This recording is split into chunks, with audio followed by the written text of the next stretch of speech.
찬양하도록 하겠습니다. 나는 순례자 낯선 나라에 언젠가 집에 돌아가리. 어두운 세상 방황치 않고 예수와 함께 돌아가리. 난 인순례자 돌아가리. 날 기다리는 밝은 곳에 곧 돌아가리. 기쁨의 나라 예수와 함께 길이 살리. 아멘. 아멘. 아멘. 베드로전서 1장 말씀이 있습니다. 베드로전서 1장 말씀을 한번 볼까요? 1장 1절에 예수 그리스도의 사도 베드로는 본도 갈라디아, 갑바도기아, 아시아, 비두니아에 흩어진 나그네 우리들이네 곧 하나님 아버지의 미리 아심을 따라, 인생이 우리가 우연히 예수님 믿은 게 아니고 하나님 아버지의 미리 정하심, 미리 아심을 따라 성령이 거룩하게 하심으로 그리스도의 영이 우리 안에 오셔서 우리 안에 와 있은 예수님의 영이 우리를 구분해 놓으셨죠. 특별하게 만드셨고 구별해 두셨고, 이게 거룩이죠. 하나님께 속하게 했죠. 성령의 거룩하게 하심으로 순종함과 예수님의 순종을 우리가 얻고 예수 그리스도의 핏부림을 얻기 위하여, 그리스도의 핏부림과 그리스도의 순종함, 그분의 의와 공로죠. 이것을 얻기 위하여 택하심을 받은 자들에게 편지하노니 은혜와 평강이 너희에게 많을지어다. 우리 주 예수 그리스도의 아버지 하나님을 찬송하리로다. 그리스도 예수 안에 아버지가 계셔요. 예수님이 우리 하나님 아버지 하나로 계시는 거예요. 그의 많으신 긍휼대로 예수 그리스도를 죽은 자 가운데서 부활하게 하심으로 그와 함께 우리도 죽었고 그분이 부활할 때 우리도 함께 부활하여서 그리스도의 죽음과 부활을 통하여 우리를 거듭나게 하셨고, 산 소망, 생명의 소망, 생명의 소망이며 이 생명이 살아 넘치는 소망이 산 소망이죠. 이것이 있게 하시며 썩지 않고, 이건 없어지지 않고, 쇠하지 않고, 멸하지 않고, 뺏기지 않는 것을 얘기하잖아요. 더럽지 않고. 이 땅의 것들은 탐욕이 들어있잖아요. 어떤 재산이든지 어떤 소유든지. 그러나 하나님의 기업은 더럽지 않고 영원한 정결함이 있고 쇠하지 않는 유업을 있게 하시나니, 이것이 바로 예수 그리스도예요. 그리스도를 우리에게 주시고자 하시는 게 하나님의 영원하신 뜻이에요. 창세전부터 정하신 뜻이죠. 그리스도 안에 썩지 않고 영원한 생명이 있고 더럽지 않고 그분 안에 정결함이 있어요. 예수님과 연합했을 때 우리는 이미 정결함이 우리 안에 있어요. 쇠하지 않는 유업을 있게 하시나니, 이것이 바로 그리스도 예수죠. 그리스도 예수를 알게 하시고 얻게 하시고 그리스도 예수를 소유하게 하시고 그것을 우리가 증거하고 전파하게 하시고 우리로부터 흘러가게 하시는 거죠. 우리는 외적인 객관적인 바깥에 있는 그리스도만 그동안 알고 있었잖아요. 내가 주님을 알고 이 주님을 내가 증거하는 이 주님을 알고 있었는데, 이제는 우리가 주님과 거리가 얼마나 가까워졌는지 더 알아야 돼요. 여러분 안에 거하시잖아요. 이 그리스도가 우리 안에 얻어질 뿐 아니라 나라는 존재 자체가 예수 그리스도를 알기 위하여 선택됐다. 그리스도를 위하여 선택됐다는 것만이 아니라 그리스도를 알게 하기 위하여, 그리스도를 닮기 위하여 선택됐다. 내 몸은 그리스도를 닮지 않고는 행복하지 않다. 어느 시기까지는 내가 가진 나의 천성과 본성과 내 노력도 내가 가진 여러 가지 재능들 가지고 살 수 있을지 모르지만, 그러나 결코 내 몸은 행복할 수가 없다. 그것이 복음인 거예요, 나한테. 왜? 그리스도를 알아야만 내가 행복할 수 있게끔 해놓으셨고 그리스도를 담아야만 행복할 수 있게끔 해두셨기 때문에 그것이 감사한 것이죠. 그래서 예수 그리스도가 우리의 기업이죠. 기업인데 유업이라고 하는 것은 유산을 통해 얻은 소유를 유업이라고 하지 않습니까? 그 유산을 통해 얻은 것은 누구의 유산을 통해 얻죠? 그리스도 예수의 죽음을 통하여 얻은 유산이죠. 그래서 유업인 것이죠. 그리스도 예수는 기업일 뿐 아니라 이 땅에 성육신하여 오셨을 때 그분은 기업이셨고 십자가와 죽음을 통하여 우리에게 유업이 되셨죠. 창세기 15장에 보면 아브라함이 여호와 하나님과 만나는 이야기가 나오잖아요. 그런데 창세기는 14장에 보면 성경에서 사람이 제일 많이 등장하는 장 중에 하나예요. 창세기 14장은 15장 앞에, 14장은 나라가 10개가 등장하잖아요. 북쪽에 엘람왕, 그돌라오메르부터 시작해서 4개의 국가에, 남쪽에 소돔, 고모라, 소알 이런 왕들, 북쪽에 다소도왕, 거기에 살렘 왕까지, 멜기세덱까지 등장해서 나라가 10개가 등장을 하고 사람들이 수십만 명, 수백만 명이 나옵니다. 그리고 그 군사적인 싸움도 막 세계대전이잖아요. 그 14장은 그렇게 사람이 많아요. 그런데 한 장을 넘어가면 창세기 15장에는 사람이 딱 한 명밖에 없어요. 15장은 전체가 사람이 한 사람밖에 안 나와요. 아브라함. 여호와 하나님하고 아브라함 이야기만 나오는 게 15장이에요. 그래서 우리는 14장에서 승리를 알지만 15장에 오면 다 필요 없어. 여호와 하나님이신 우리 주 예수 그리스도와 나만의 그 만남이 15장에 있는 거예요. 그런데 그 15장에서 여호와 하나님이 일방적으로 아브라함에게 나타나서 축복을 해주시죠. 아브라함아, 내가 하늘의 별처럼 그를 장막으로 이끌어 하늘을 바라보라 하심에 여호와께서 말씀하시되 아브라함아, 하늘의 별처럼 많은 자손을, 너의 자손을 이와 같게 하리라 라고 얘기하셨잖아요.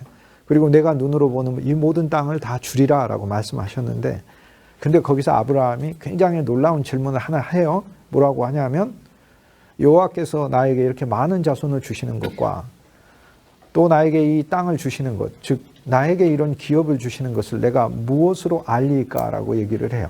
그런데 사실 이제 이 질문은 물어야만 하기도 하고 묻지 말아야 되는 질문이기도 하고 그렇습니다. 저는 이제 창세기 할 때 제가 잠깐 설명하긴 했는데, 묻지 말아야 될 질문의 측면에서는 무엇을 뜻하냐면 여호와 하나님이 말씀해 주셨어요. 축복해 주신다고. 근데 내가 이것을 무엇으로 알릴까라고 증거를 왜 필요해요? 여호와 하나님 거짓말한 분입니까? 아니잖아요. 부모가 자녀에게 이번 너 생일날에 내가 정말 네가 바라는 거 뭐든지 원하면 내가 사줄게 라고 얘기를 했으면 자녀가 감사해요 라고 믿음으로 기다리면 되는데, 엄마든 아빠든 신용이 하나도 없는 거라. 그러니까는 자녀가 증서를 써놓든지 아니면은 내가 그 얘기를 어떻게 아냐고 뻥 치시는 거 아니에요? 이렇게 얘기를 하는 거와 똑같아요. 그런데 사람은 시건을 하지만 다 시건하잖아요. 사람은 다 시건해요.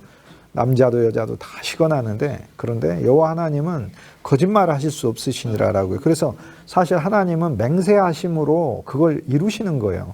아브라함아, 자손을 많게 하리라, 땅을 주리라 맹세하심으로 이루시고, 맹세하셨을 뿐만 아니라 살아계신 하나님이 거짓말 하실 수 없는 본성을 지니고 계시기 때문에 그분의 본성 때문에도 그렇고 그분의 맹세 때문에도 그렇고 그분의 권위 때문에도 그렇고, 그분한테는 또 쉬운 문제의 우주를 창조하신 분이 자손을 하늘의 별처럼 많게 하시는 게 왜 힘든 일이겠어요? 그런데 아브라함이 무슨 증거가 필요하냐? 하나도 증거가 필요하지 않다는 거예요. 그런데 왜 증거를 달라고 하냐는 거예요. 내가 무엇을 통해 이를 알릴까라고 얘기를 하는 거예요. 아니, 말해줬는데 그래서 이제 사실 무엇을 통해 알릴까는 말하면 안 되는 이야기다. 아브라함이 그런 이야기를 하나님께 하면 안 되는 이야기다. 이게 첫 번째예요. 근데 우리가 그것만 보면 안 돼요. 두 번째, 아브라함이 그 말을 해야 해요. 왜 해야 합니까? 아브라함이 연약하잖아요. 그 하나님은 사실 거룩하고 의로우니까 하나님 그렇게 말씀하실 수는 있지만 아브라함의 마음속에 뭐가 생겨? 나는 죄인인데, 난 부족한데, 행여 내가 여호와의 길을 온전히 이렇게 걷지 못하고 조금이라도 미끄러지면 어떡하지? 또 여호와 하나님이 나중에 마음 바뀌시면 어떡하지? 그렇잖아요. 난 어렸을 때 하나님이 축복의 하나님, 은혜의 하나님, 사랑의 하나님, 긍휼의 하나님이라고 수도 없이 들었지만 그 온전하신 예수 그리스도의 모든 풍성을 누리는데 가장 장애가 되던 게 바로 나 자신이던데요. 나 자신에게 있는 연약함이고 나 자신에게 있는 허물이고 내 자신에게 있는 죄던데, 나 자신을 보면 하나님 어떻게 나를 축복하시겠는가 그 생각이 드는 거예요. 그게 바로 아브라함이 여호와 하나님께 물은 질문이에요. 자기 때문에 물은 질문이에요. 여호와 하나님의 속성을 의심해서가 아니고 여호와 하나님의 본성이 거짓말하시는 분이라고 의심돼 가지고 묻는 게 아니라 이 언약이 이루어질 대상인 자기 자신이 그 언약을 받기에는 너무나 연약하고 부족한 존재이기 때문에 그래서 물어본 거예요. 내가 무엇으로 알릴까? 여호와의 약속이 이루어질 건 무엇으로 알리까? 그러니까 그 다음에 나오는 하나님의 말씀이 뭐예요? 5가지 제사를 드리라고 하잖아요. 첫째, 3년 된 암 소하고, 두 번째 3년 된 암 염소하고, 세 번째 3년 된 수양하고, 집비둘기 2마리, 산비둘기를 여호와 하나님 앞에 제사로 드리라.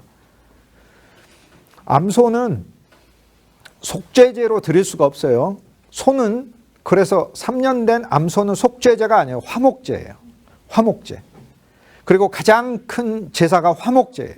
속죄제, 번제, 화목제 중에서 분량이 제일 큰 제사가 화목제예요. 왜냐하면 모두의 화평을 위한 것이기 때문에 그러는 거예요. 그래서 3년 된 암소는 화목제이고 3년 된 암 염소는 속죄제예요. 왜냐하면 속죄제는 소는 수컷으로 드리라고 했기 때문에 앞에 암소가 나온 것은 속죄제가 아님으로 알 수 있고, 염소에 있어서는 암수를 주님이 구분하지 않으시고 암염소를 할지라도 받겠다고 하셨어요. 그래서 3년 된 암염소는 속죄제예요. 그 다음에 3년 된 수양은, 수컷은, 번제는 수컷만 드려야 돼요. 암컷이 아니니까.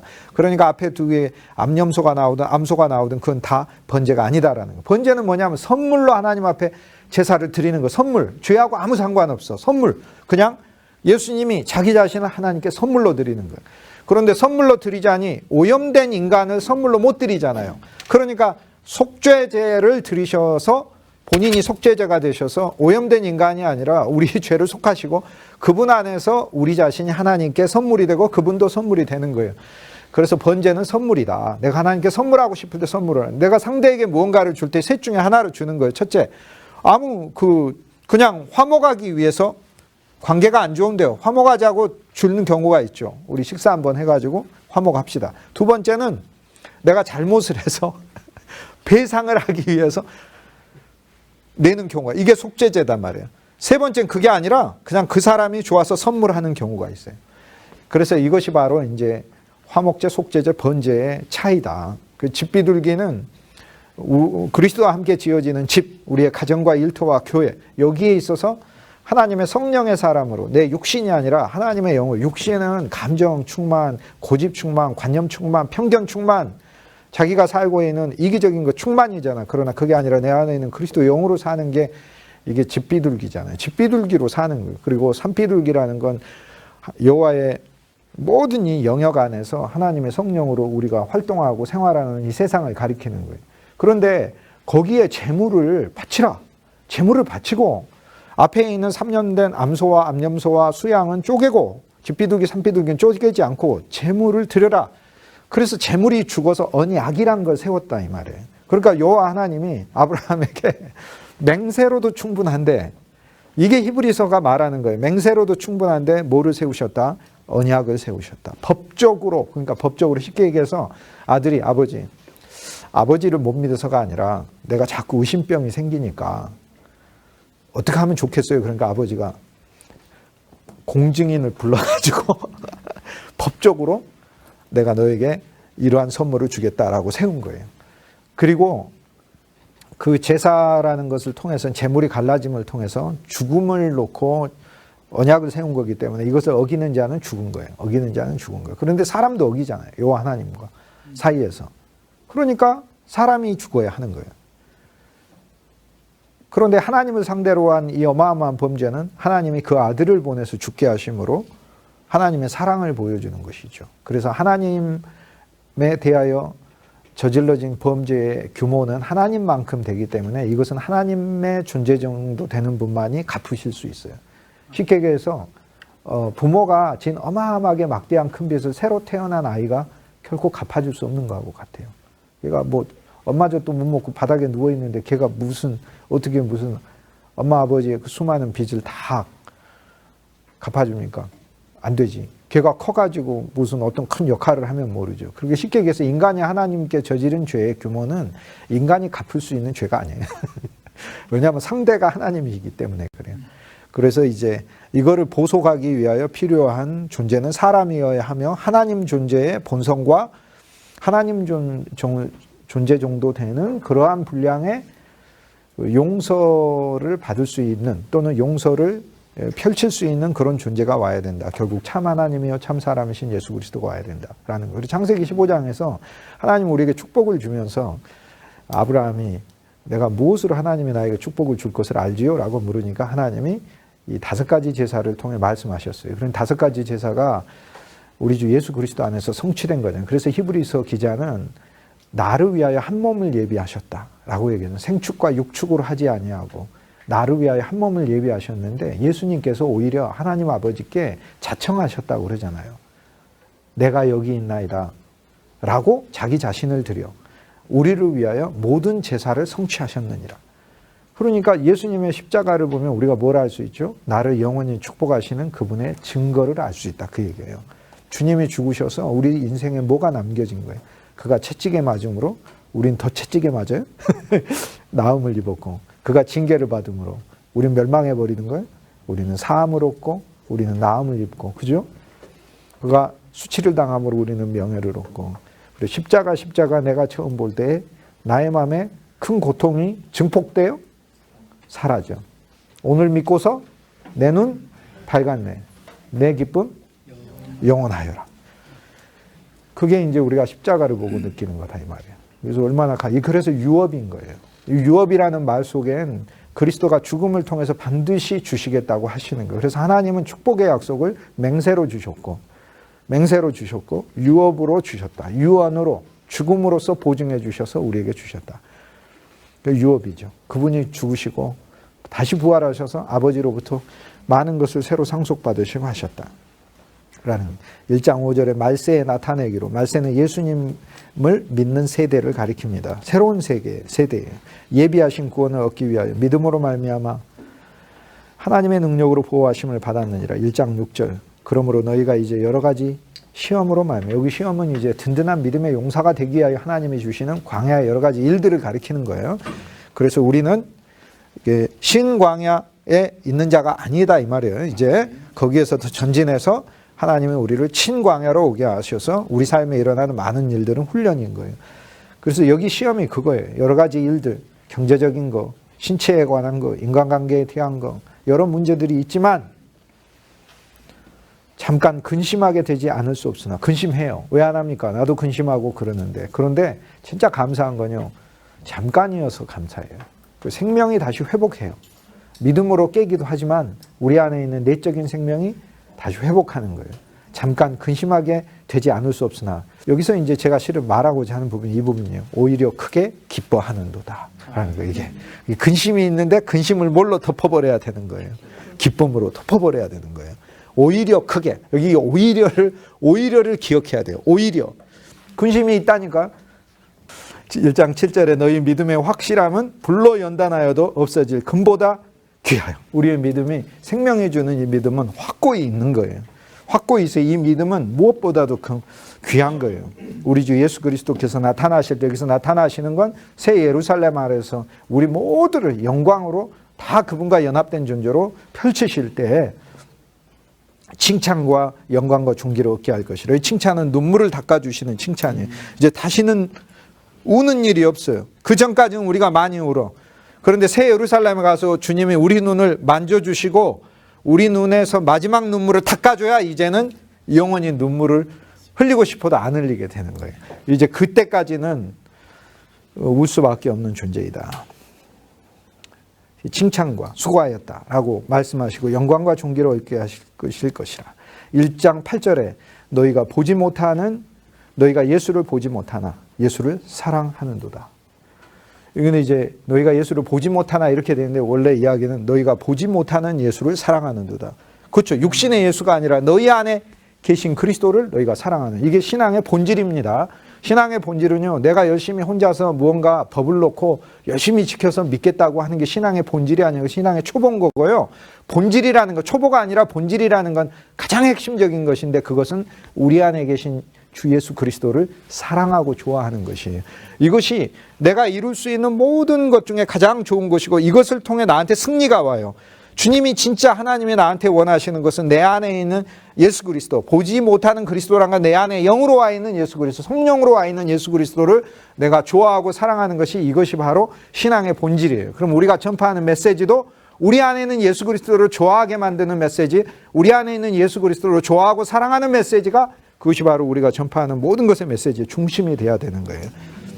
이제도 보진 못하나 믿고, 그리스도를 믿고 말할 수 없는 영광스러운 즐거움으로 기뻐한다. 여기서 이제 말할 수 없는 영광스러운 즐거움. 이게 영어 성경에는 뭐라고 되냐? inexpressible joy라고 돼. express는 표현하다는 거고, expressible이니까 표현할 수 있는 거고, inexpressible. 표현할 수 없는 기쁨으로, 표현할 수 없는 기쁨으로 그리스도를 좋아한다는 거예요. 그러니까 그 앞에는 환난 중에서 크게 기뻐하고, 뒤에는 크게 기뻐할 뿐 아니라 표현할 수 없는 기쁨으로 그리스도를 좋아한다라고 하는 거예요. 이게 이제 신앙의 본질이라는 거예요. 1장 9절에 믿음의 결국 우리의 믿음의 모든 최종적인 목표는 영혼의 구원이라. 이 혼이라는 거예요. 내 혼, 내 자신을 이야기해. 내 자신이 그럼 어떻게 구원받냐? 그건 나 자신은 소멸성이니까 불멸의 존재이신 영원한 생명.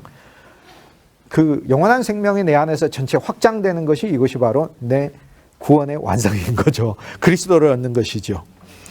그래서 1장 10절에 대해서 제가 이제 이 얘기하려고 지금 실은 뭐 여러 너무 아름다운 말씀들이 규절마다 있어가지고 inexpressible joy, 정말 표현할 수 없는 기쁨, 환난 중에 오히려 근심 중에 오히려 기뻐하는도다. 이것도 너무 아름다운 말씀이고 순종함과 핏부림을 얻기 위하여 이것도 너무나 감사하고 좋은 말씀인데 1장 10절에 보면 이렇게 되죠. 이 구원에 대하여 쉽게 얘기해서 내가 내 자신으로 살아서 내 자신의 어떤 자아를 성취하는 게 기독교의 본질이 아니고 나의 혼의 구원은, 나라는 혼은 나를 가리키잖아. 나의 진짜 구원은 뭐예요? 나의 건져짐은 내가 그리스도 예수와 함께 십자가에 못 박혔나니 그게 구원이에요. 못 박히는 게 구원이에요. 그런즉 이제 내가 사는 것이 아니야 오직 내 안에 그리스도가 사는 게 이게 내 혼의 구원이라고 해요. 쉽게 얘기해서 그게 이제는 내가 그리스도 안에서 살며 그리스도가 나와 함께 살며 내 안에 계신 그리스도가 내 자아가 되는 거. 속사람은 그리스도예요. 내 안에 있는 속사람은 그리스도라고요.